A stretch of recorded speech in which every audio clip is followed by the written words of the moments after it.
রহমতুল্লাহ।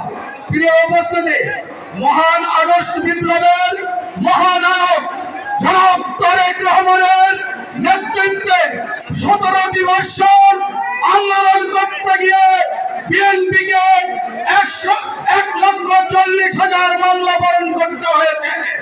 50 লক্ষ লোক ফেরারি হয়েছে। 6,000-এরও বেশি লোক শহীদ হয়েছে। 100 রক্তের বিনিময়ে আমরা নতুন স্বাধীনতা পেয়েছি।